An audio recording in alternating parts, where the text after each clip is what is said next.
Israel genocide कर रहा है गजा के अंदर।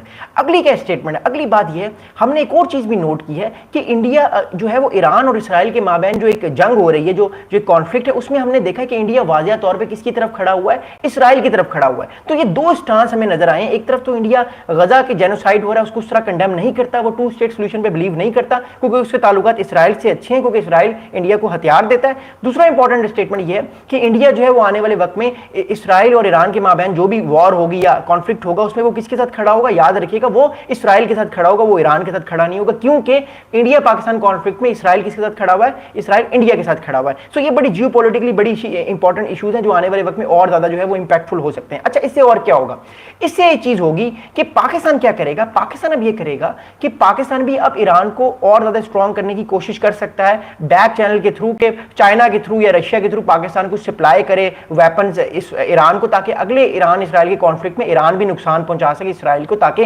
पाकिस्तान अपना बदला ले सके जो कि इंडिया को उसने ड्रोन्स दिए थे। तो इस तरह ही जो है वो डिप्लोमेटिकली चीजें होती हैं, मामला होते हैं, क्योंकि देखिए पाकिस्तान इसराइल का बैक चैनल पे जो भी हो रहा है वी डोंट नो येट, लेकिन एज ऑफ नाउ जो है वो पाकिस्तान इसराइल के ताल्लुकात इतने अच्छे नहीं है, बिकॉज ऑब्वियसली जब जब एक मुल्क अपने जो एडवर्सरी को इतनी ज्यादा चीजें दे रहा होता है तो फिर वो उसका भी एडवर्सरी बन जाता है। तो दैट्स रीजन वाई, इसलिए पाकिस्तान ईरान इतने क्लोज आए हैं। पिछले हफ्ते जो है वो मसूद पेज़ेशकियान ईरान के प्रेसिडेंट पाकिस्तान में थे, फिर रूबियो और इसहाक डार साहब की कॉल पे बात भी हुई, उस बारे में मैं आपसे बात करूंगा, क्योंकि जो पाकिस्तान के chief of army staff general Asim Munir हैं उनका भी एक विजिट हो रहा है अगले हफ्ते दोबारा व्हाइट हाउस का, अमेरिका का। तो हो सकता है इसराइल की बात भी पाकिस्तान करे कि देखिए इसराइल को थोड़ा लगाम दें, समझाएं कि वो इंडिया को इतनी ज्यादा सपोर्ट ना करे, वरना फिर हमें भी ज्यादा सपोर्ट करनी पड़ेगी ईरान को और ये फिर मसला बढ़ जाएगा। और हम रीजनल, देखिए हम तो रीजनल स्टेबिलिटी की बात करें तो पाकिस्तानी मांग रखता है इसराइल को लेकर, but it is also very complicated. Anyways, अगली बात क्या, देखिए हमने एक रीजन में एक नई तरह की वॉरफेयर हम लोग देख रहे हैं। एक बात याद रखिएगा,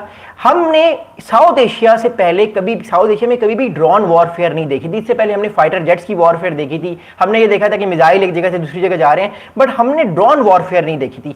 2025 ने फर्स्ट टाइम ड्रोन वॉरफेयर देखी है, इससे पहले ये ड्रोन वॉरफेयर हुई नहीं थी और किसी ने सोचा भी नहीं था। अब याद रखिएगा, पाकिस्तान इंडिया के माबैन अब ये न्यू नॉर्मल बन चुका है। जब भी कोई नया कॉन्फ्लिक्ट होगा पाकिस्तान इंडिया के दरमियान ड्रोन वॉरफेयर आपको ज्यादा नजर आएगी, और शायद पाकिस्तान इंडिया के माबैन आपको फाइटर जेट्स वाली वॉरफेयर नजर भी ना आए, बट ड्रोन वॉरफेयर आपको नजर आएगी। उसकी क्या वजह, देखिए उसकी वजह है कि एक तो ड्रोन सस्ता होता है, दूसरा ड्रोन अगर तबाह भी हो जाए तो किसी को फर्क नहीं पड़ता, बिकॉज उसकी वो वैल्यू नहीं होती जो वैल्यू एक फाइटर जेट की होती है, क्योंकि फाइटर जेट में इंसान बैठा हुआ होता है, ड्रोन में कोई इंसान बैठा हुआ नहीं होता, इसलिए ड्रोन की वो वैल्यू उतनी होती नहीं है। इस वजह से पाकिस्तान के जितने भी ड्रोन गिरे या इंडिया के ड्रोन गिरे, फर्क से नहीं पड़ा। जो फाइटर जेट वाली बात है उस पे जो है वो इंडिया बड़ा प्रोवोक हुआ। That's why I am saying कि जो डिफेंस सिस्टम है या फाइटर जेट्स हैं, ये जब गिरते हैं तो तब कंट्रीज प्रोवोक होते हैं। ड्रोन्स पे कोई इतना प्रोवोक नहीं होता, क्योंकि ये इतने महंगे नहीं होते, 5,000, 6,000, 1 मिलियन या मैक्सिमम $2 मिलियन का एक ड्रोन होता है, जबकि फाइटर जेट्स बहुत महंगे होते हैं, डिफेंस सिस्टम्स बहुत महंगे होते हैं। That's why I am saying again and again कि आने वाले दिनों में आपको ये चीज नजर आएगी बहुत ज्यादा कि जो है वो ये जो बैलेंस है, जो शिफ्ट है, ये आपको और ज्यादा चेंज होता हुआ नजर आएगा। मोर इंपॉर्टेंटली जो इंडिया पाकिस्तान का जो कॉन्फ्लिक्ट है, इस कॉन्फ्लिक्ट में आपको ड्रोन वॉरफेयर नजर आएगी और इंडिया और ज्यादा जो है वो कनेक्ट करेगा अपने साथ इसराइल को, और इसराइल से वो लेगा हथियार, और पाकिस्तान भी जो है वो टर्की से हथियार लेगा। और एक और इंपॉर्टेंट बात बताऊं, पाकिस्तान ईरान से भी शहीद ड्रोन्स ले सकता है, जिसके पाकिस्तान इंडिया के खिलाफ यूज कर सकता है, क्योंकि शहीद ड्रोन्स भी अभी तक ईरान के बड़े यूजफुल साबित हुए, जो कि कामाकाजी ड्रोन्स हैं, और अभी रशिया जो है वो यूक्रेन के अगेंस्ट इन ड्रोन्स को इस्तेमाल कर रहा है। तो ये जो डिप्लोमेटिकली चीजें हो रही हैं आने वाले टाइम पे, ये और ज्यादा हमें जो है वो फोकस पर मजबूर करेंगी, और एक जो शिफ्ट हमें नजर आ रहा है ये और शिफ्ट भी नजर आएगा। अब पाकिस्तान क्या करेगा, देखिए पहली बात तो ये है कि पाकिस्तान जो है वो अपने ड्रोन वॉरफेयर को और ज्यादा तगड़ा करने की कोशिश करेगा, और स्ट्रॉन्ग करने की कोशिश करेगा, और ज्यादा लॉइटरिंग म्यूनिशन ड्रोन्स लेने की कोशिश करेगा, ताकि अगर नेक्स्ट कॉन्फ्लिक्ट हो तो पाकिस्तान ज्यादा डैमेज कर सके इंडिया में जाके। और आपको याद होगा कि 3 दिन पहले पाकिस्तान की DGISPR ने कहा कि अब अगर पाकिस्तान पे इंडिया ने हमला करने की कोशिश की तो पाकिस्तान पहले अटैक करेगा,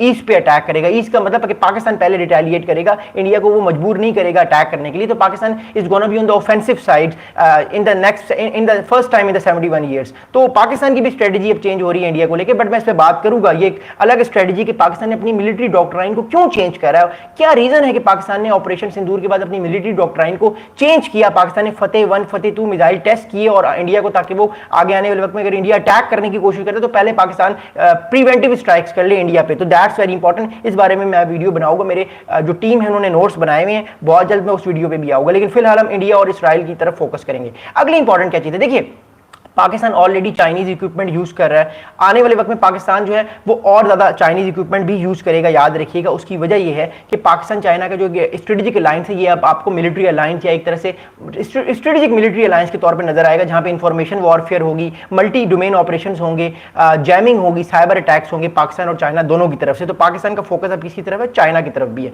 बट मैं आपको एक और बात बताऊं, पाकिस्तान अमेरिका के जो ताल्लुकात इस टाइम बन रहे हैं, चाइना भी इन चीजों को बड़े गौर से देख रहा है। इसलिए हमने एक ऑब्जर्वेशन नोट की है, ये मेरा पर्सनल एनालिसिस है, आप लोगों को भी शायद ये चीज समझ आ रही हो कि जब से पाकिस्तान और अमेरिका एक दूसरे के दोबारा करीब आने लगे हैं, चाइना और इंडिया में भी कहीं ना कहीं रीअप्रोचमेंट की कोशिश हो रही है। मैं फिर एक सवाल जवाब देता हूं, जब से पाकिस्तान और अमेरिका के ताल्लुकात बेहतर होने लगे हैं, चाइना और इंडिया में भी एक तरह से रीअप्रोचमेंट की कोशिश होने लगी है। अब क्या बात है कि चाइना पाकिस्तान को सिग्नल दे रहा है, we don't know yet as of now, लेकिन हमें ये फील हुआ है कि पिछले 2-3 महीनों में जब से पाकिस्तान अमेरिका के करीब आने लगे हैं, चाइना भी कोशिश कर रहा है कि वो इंडिया के हक में बयान दे। कल वांग ही ने भी बयान दिया कि जो टैरिफ लगाए जा रहे हैं ये एक गलत टैरिफ है, ये टैरिफ नहीं लगने चाहिए। फिर आपको पता है कल जो है वो इंडियन जो चाइनीज एम्बेसडर है इंडिया में, उन्होंने एक स्टेटमेंट दिया कि बड़ा एक स्टार्टेसी स्टेटमेंट दिया। उन्होंने कहा कि if you give an inch to the bully then he will take a mile, यानी इंडिया को कहा अगर आप खड़े नहीं होंगे अमेरिका के सामने तो अमेरिका आपको और बुली करेगा। तो कहने का मतलब है कहीं ना कहीं हमें चाइना की पॉलिसी भी नजर आ रही है, क्योंकि देखिए ये ग्रेट पावर्स की वॉर है, इसमें पाकिस्तान भी बैटल ग्राउंड है, इस नई ग्रेट पावर पॉलिटिक्स का इंडिया भी है, बांग्लादेश भी है, पूरा साउथ एशिया है, लेकिन पाकिस्तान इंडिया ज्यादा है। और अब नजरें सारी पाकिस्तान पर दोबारा जम गई है कि क्या पाकिस्तान अमेरिका के कैंप में जाएगा या चाइनीज कैंप में रहेगा, क्योंकि पिछले 10 साल से पाकिस्तान चाइना का स्ट्रेटेजिक पार्टनर है। तो मैं इस बात पे भी बात करूंगा, but that is the thing which is going to be very very important. मेरे चैनल को सब्सक्राइब कीजिएगा प्लीज। अच्छा, अगली बात क्या, देखिए भारत का स्ट्रेटेजिक पोस्चर हमें अब नजर आ चुका है। भारत जो है वो अब वेस्टर्न जो इक्विपमेंट है उस पर ज़्यादा फोकस करने की कोशिश कर रहा है। अब भारत कोशिश कर रहा है कि वो फ्रांस से इक्विपमेंट ले, अमेरिका से इक्विपमेंट ले, MQ-9 रीपर ड्रोन्स ले अमेरिका से, फिर वो इसराइल से ड्रोन्स ले। तो अमेरिका का स्ट्रेटेजिक पोस्चर